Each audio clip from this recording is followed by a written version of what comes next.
ebinom sisi ahode be ba bigina wapom and afei ahode aga na hia sisi ene se yesidi no ebegina ne na so ene ma be ka say oh oil for gold no eye kwan ba ko aye betima fa so ama eye sa ahode no aba afei yetwa na na montu obi akoso you say oh first consignment aba jima chechem fire nante nya esie any questions amanfo obi safa pefeyo akuntabuo policy no kra no saying the city questions be to say company be kra ne ani omudi nsawoso oman be ne ani omudi sa ye sika kokko ene fa ngo dwadie no sa questions nyina me sure say e shobo yipie yentie yo meda seminu akwame me say minchia etifo ne ahwefo nyina pa 97.9 FM na TV XYZ na minchia Dwabo Ase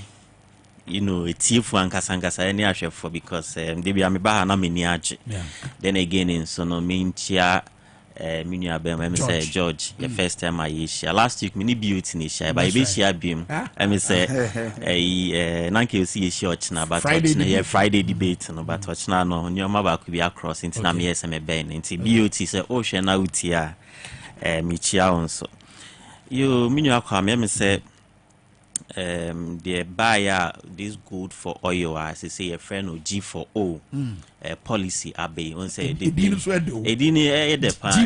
G for O public policy dini the pan nini na ye eniswadi hu aban ni nya through Vice President His Excellency Baumia and then again say na you follow in common say Bank of Ghana started the pitches of gold so because now union more small scale mining gold no some of them have the license to export the gold and because you need gold refinery Ghana no mutu gold na so munya no the gold na then akwa no makoton then they make the foreign exchange then they make the money sana akwa but the economy no ebe saddled with imports no na adeba kwa a high economy ni ye importation of refined petroleum product now it's costing government of every month biya no 300 between 300 to 350 million dollars for government to bring in refined petroleum product into the country.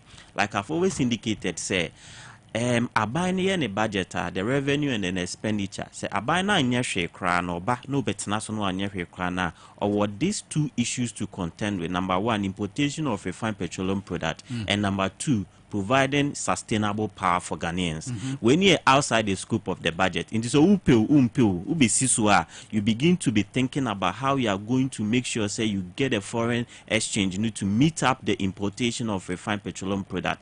Ghana ye too oil.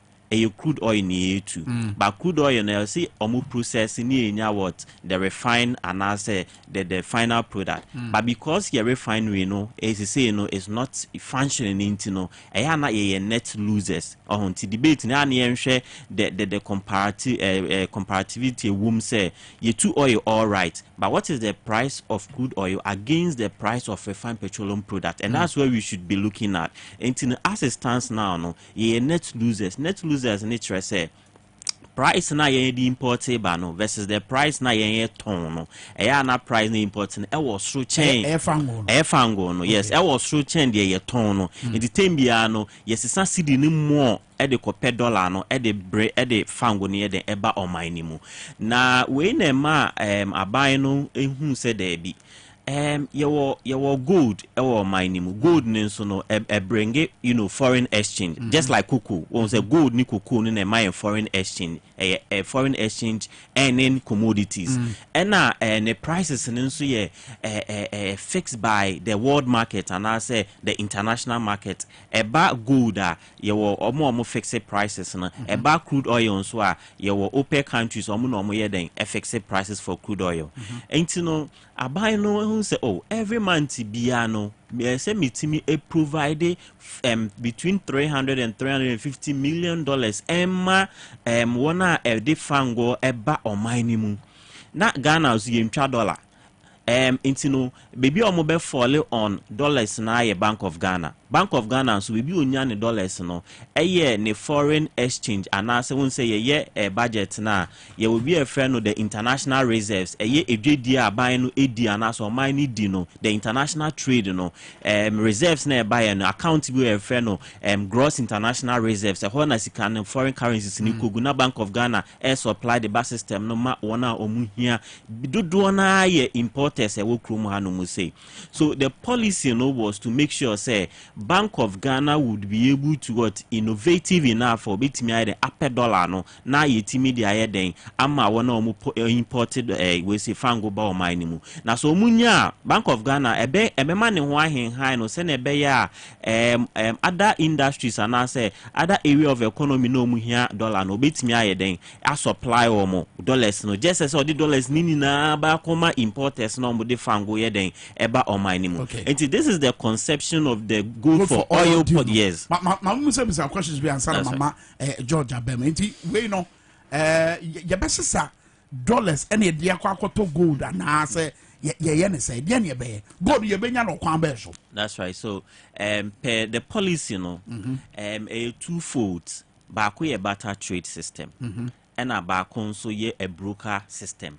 So with the barter trade system no ye gold na ye wo Ghana no and when ye baako exchange for the oil gold say best say ounces say it depending on the consumption as you say in here no. And they say you know what is the question will be say Ghana as a minor what is our consumption capacity in terms of refined petroleum it's a question I say. That's right. So gold do na ye de be kwa akwaje fango no so na ne be sika mu a sika sanye benya what de toto sika sabre ye gina so de koto fango e de ba o man ni mu a ensunsu ye bi dantemu ana ensunsu kakra bi na edante me say afansa na policy na start into afansa na figures na ye den ebeba out but what I know for now they say say na buy na timi de just about 40 to 41 metric tons of refined petroleum product aba with this G4O policy no. The basic question is that a conversion ratio and proportion how much gold will we need to be able to get the oil? It's as simple as that. There's price of refined petroleum say international market there's a certain price at your no. And there's price of what gold. What I know is gold will chain oil. See, of course, international markets are because way good in terms of the ounces, it's way higher than oil. I'm saying oil is doing around $100 or sometimes it's $137. That is refined petroleum product. But gold, sometimes it's equal to $2,000. It's equal to $1,005. So look at the relativity.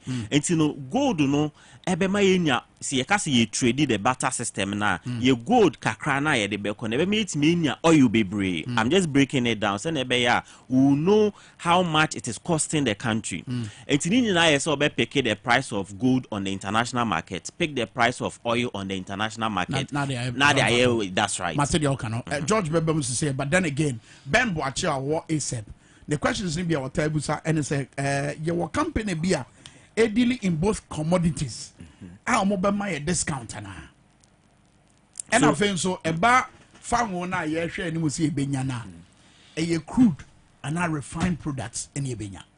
That's right. So send na me inchechemu no first one here the barter system ye di gold no na me gold beba international oil trading companies no so no more oil no so near ya exchange.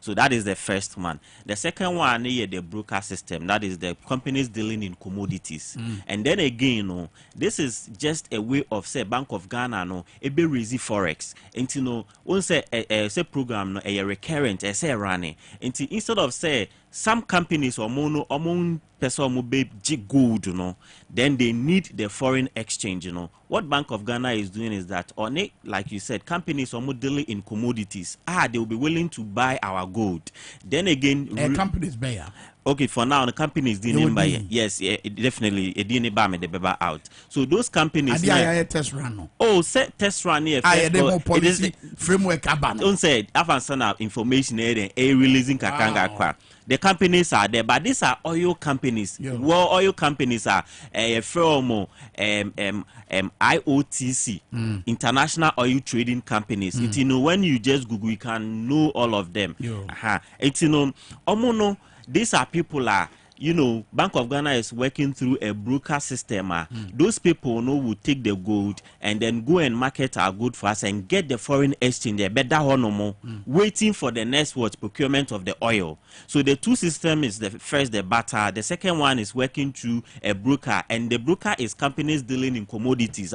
They are ready to accept our gold and give us the forex, because they say, you know, the idea is that we want to raise enough forex to be able to mitigate the supplier, the excess supply. Bank of Ghana also the importers need to bring in the refined product. Okay. Then again, the last question from ASEP say the go oil neighbor and new crude oil and yet the raw one, the refined one, ye de bema ebeko boss for no bulk oil, you know, storage and transport. Then again, normal ton ama OMCs, no. So that is the arrangement. It is just a purely refined petroleum product. Okay, George, Mamiton can may I sure say also what questions are not concerns because NDC side no mraso be apeja issues about pefe your akuntabu ni nyina and some ma peja munyina so ne de ni ntina mo ma sanse mo pese CD ni benya hode Kwame CD is we lose na ho zenda do mami nche wait for one would XYZ do na TV here fi central region Cape Coast to be precise, and you know what's mfa wonchia my brother Julius for the first time me share Julius into me share Julius papa Kwame mamonko asem no do Kwame anyime ya adwende ozikan abanu we lose focus ewo ni nziem. I mean how because looking at the way nzamatino ebu there abani ofi kakra na we je na waba fi kakra na we je because azino wagine nsem. So the government has lost focus in his dealing, another in her dealing or shede omanu oboko nenyim, but ontumi yahu bibia only thing that we resort to this oil for good for oil in zaman Kwame ebake a ancient in Bribia wabasino Kwame na wo na hia na sum na kanswa na one way hia na sum mpono na ye wo bibi wo fan barter system. It's a reincarnation of Hana. Kwame na ye wo bibi wo fan barter system. Barter trade. Ono ye whereby na sika ombe. Say you read economics that dem Julius na so oti economics ase kakri. Na yinyi bibi a wo fan sika money. Inti before the inception of sika samono ana money no. Now was a nzama na was the trade nzama Kwame mfende epe computer wo TV na za ba trade with computer ono na sika bia anyi ho. Why this system now? Kwame, again, this policy on here sustainable. Do you know why? Since to cry NDC as a political party, ye raise there. The policy is not sustainable. Unjina, it will not stand the test of time. On in there, country, other country, those countries now you want to care them trade. You know, the question is, them country no be good ana. That is So say any as gold in as a kaji oil. opesika kokwana We pay sika kokwana. ana obusa sa question. And then who there whether or not the country has accepted, because is it that one country pay na ya kwa kaji the mazin if you want ho. Another several other countries. Baka isa policy no into akwaniasan ye mienu baako sika kokona baako ye den sika on. Exactly. No sika, just a broker, like you said, companies who are dealing in commodities. Say about Kwame, so because of this, initially there was nothing like two streams. Yeah. The framework was beno. Oh yeah, gold for oil. I had the Dr. Mamadou Baumia. Okay, no. So why this sudden change? So if you do that, it defeat that purpose. Oh, not entirely. No, that is it. That is a misconception in the system. So it is not said. It diffuse that purpose. Again, some book atabi wo ho. Kwame, what's it? Inche wari ya damaze no ama Oman Ghana yanwo ahaha yen kakra. Prices of fuel, oil, fuel, obabafum. Kwame yedama. Kwame, first consignment in Ben, what did you see? First consignment in the enemy say diesel. Yes, Obeno, rather no, that was when we increased the diesel. That is why COPEC, what's it, this policy is dead on arrival. Answer the policy in Angesa no Obabano, na policy na wewu, dado. And they have the purpose, they have the reason. The reason is that you feel there, the Mazi Babano, ono no reduce the prices of yen petroleum products. Well, no, what did you see and what are you seeing? Abazini who sees Kwame. In Chechemuno Modia Bana in Chester Sanibisi. When you church maybe Kwame. Again, if they want to ensure transparency with this particular policy, why they want from parliament? Now you have a framework, you have a policy that you want to run to ensure that the people in this country know one. Don't forget Article 1 Clause 1 of the Constitution of the Republic of Ghana talks about sovereignty of Ghana that resides in the people of Ghana. So why is it that the government is doing a policy here? At the end of the day, that policy, Oba Boboa Oman Ghana. Now we sustain Ghana. Now I'm a Ghana numpuntu akodo. That's what I mean. The people representing the people of Ghana, because we are practicing what you call representative democracy, right? Awo Kwame, wo mbreshebogomni owo. My brother Julius has a representative in parliament.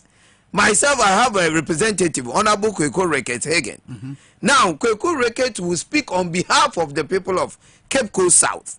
Now, it has to, profess the view, one Adjuna wo Cape Coast South, whether or not them policy, wapea na wampe. Okay. Now, Abanu, why a book at Alpha, members of parliament, now or pursue that policy. Do you think it will be sustainable?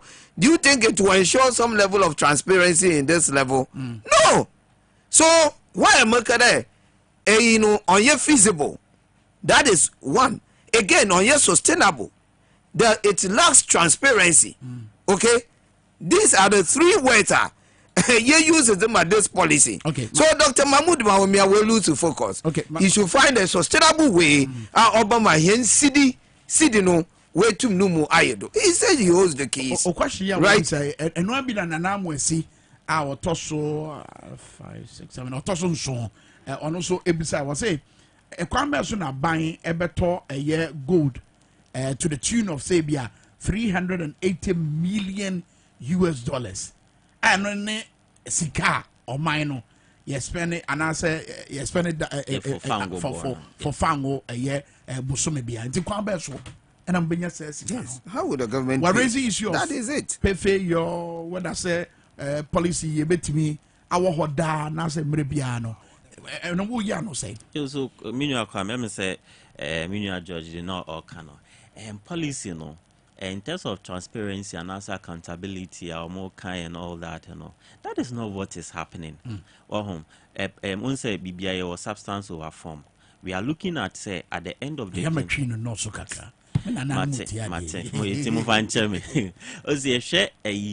Botaye a war policy nim and then ye pesi achieve. That is the first question.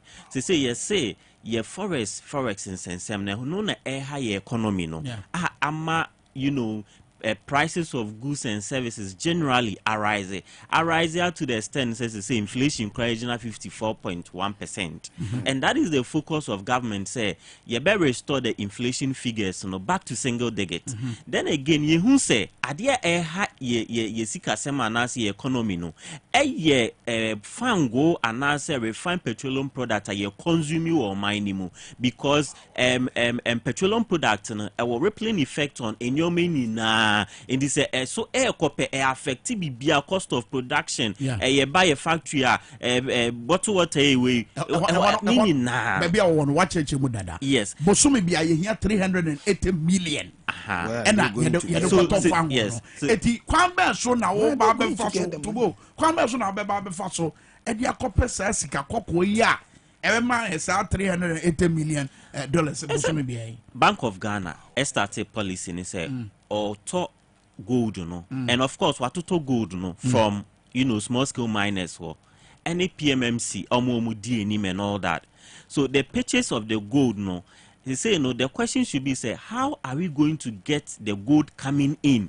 Because say eba na say Bank of Ghana ewo raise na America no account ewo Bank of Ghana no Bank of Ghana ewo buffer account or reserves ewo Bank of Ghana who otimi ediyeden edidi injumaya odi. Then again, abai no kra na say Bank of Ghana ewo ways of raising capital to be able to finance some of policies. In the Bank of Ghana there are so many forms, so many finances. Be quiet. These bonds are Bank of Ghana quite to me issue bonds locally in the system. Treasury bills are government in issue. No, you see, Kwame, the arguments and say though government is going through bonds and other but they say even treasury bills is oversubscribed. Just what I say, treasury bills are one of the secured form of investment in a country.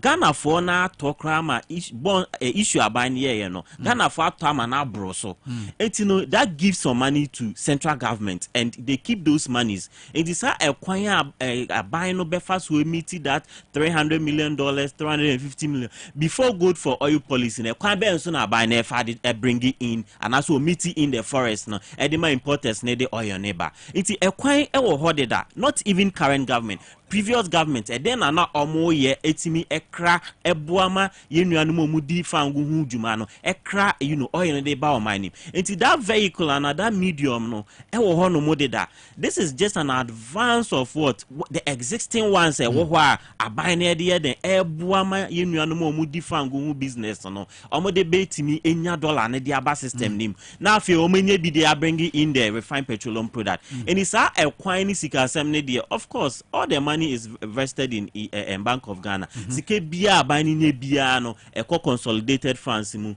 eko Bank of Ghana hono again abani so impose taxes hini na eko enti no ekwan abani be fa so ye just innovative ways ye di be the ebe boost ye mobilization of our revenues. Last question sana mama George Abem. But nana medi to aso no say Ghana you too fango then again ye nya petroleum receipt abine accounted for in the budget enti petrol na ye crude oil na ye ton no ye nya participation interest ye nya royalties companies no mo delay in ye fuel no almost so mutua profit corporate tax e de ma ba enti ekwan ne de ekwan no ho bebre ekwan ne bi so na tema oil refinery yes yes see ye too fango e wo man mu a na ne emphasize akwan so ne ye fa we so because a bit more suspicion say look or maybe to say Iran the oil for food program by somewhere in the 90s. That's right. And a Nigerian now saying I'm crude almost introduce you a similar program what and go for be no e bedane e kwan bia am for fast so de ketasese ne project e bo sa man bi no am bobo so assurance be na de magana for say when so nya na vehicle to say the Martinami Dukan say Japa. Emi who say no man pay you cry mother serpent of corruption. Baby sir Emma emphasize. You see, me comment.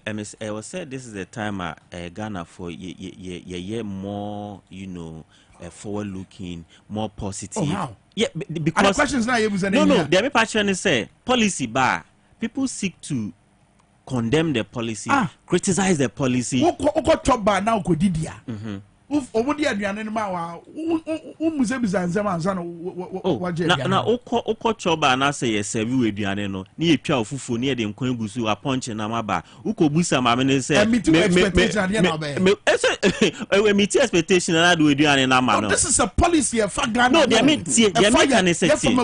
That's right. They make can say yeah the policy aba. Forward looking say. Forward looking it. Forward looking question. They be on temase. They make patron say we have to be more open-minded, more positive about our public policies. Yes, there are other factors of, our reason that's legit and genuine for corruption, accountability, transparency, but we should be able to say, oh,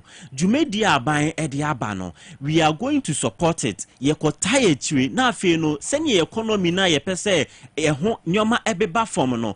is our focus. But say, questions are a quanfo for nebi to set them oil refinery. Yes, private firm be namo revampo. Na ye fan wa ye tuo no ya refine na yes and I'm okay eno ye ntimi nye e betimi aye bibie no e tre Ghana for so bibie no e tre aban ne so but nini na aye in terms of what priorities in terms of say okay me hye o man no me hye ni me hye we ameba we enti no I'm in support of say tema oil refinery no ebe sanjina ne na so na afi no the management of tour no ebe ye more robust and effective than it is before say na ebe ye betimi aye den aboa yen na oil na ye say no ye dey ba on mining na ye import you know say they be amekasa. I've always been saying say we have to take that deliberate effort to industrialize our economy and be looking at export in Ghana ye export oil and I say we find petroleum product that is the discussion for the future but as it stands now, no.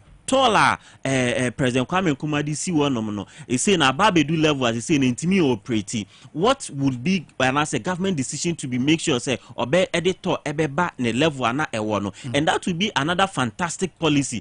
I am in for that discussion. Say government doing all efforts say obe mitigate this exchange risk high economy no. We will be looking at say editor ebeba operation. So that alternative way no. I'm also fully in support of it, but looking at say share policy no that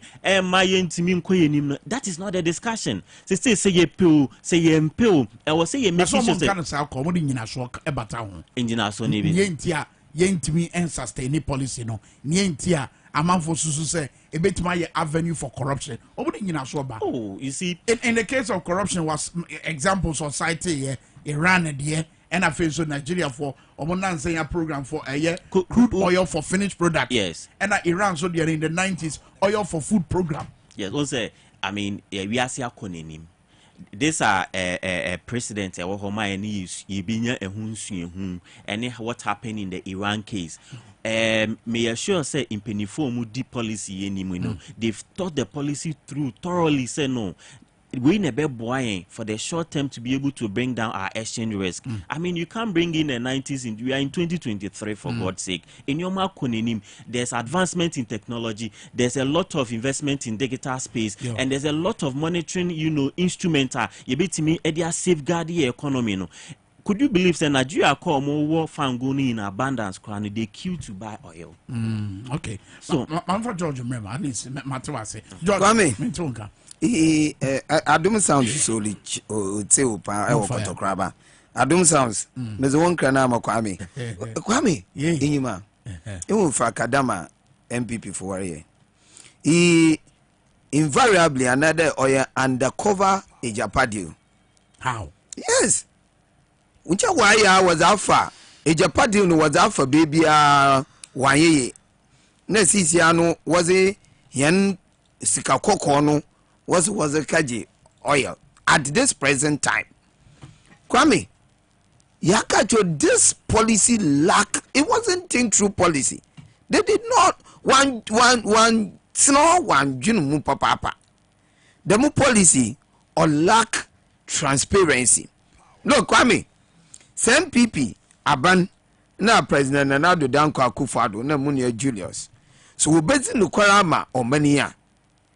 First of all, now when you that them policy or your paper year in share na was a bobo man Ghana Kwame, I will urge them to send this policy framework to parliament for scrutiny. Okay, yeah, well, the likes of minority leader to force and congratulations to him. When they go, Wakwa, Kwame Wabashishum, Kofi, way than the cover a year. This policy lacks transparency. And I'm telling you, Kwame as a mobile Baba Bram, Abani to one stepper, Opedo onion for so 200 steps more than Ghanaians. This is Nana Danko Akufo-Addo, His Excellency in Aban. Into Ghana shouldn't fall into Kwame, again, in your hawa, the more policies yeah, Ozibaba. Ye were many mu na Oman Nana Danko Akufo-Addo. Osi Oze, ne Juma, na Brabo, ni Bibi Ozbo to ho, no za fight Galamsey. Is that not it? Yeah, near Yen one Braquanso. Your yen one Bracondo. Able to go in a reform in Azano, Sikakokono, Wabra and from Bracono do into.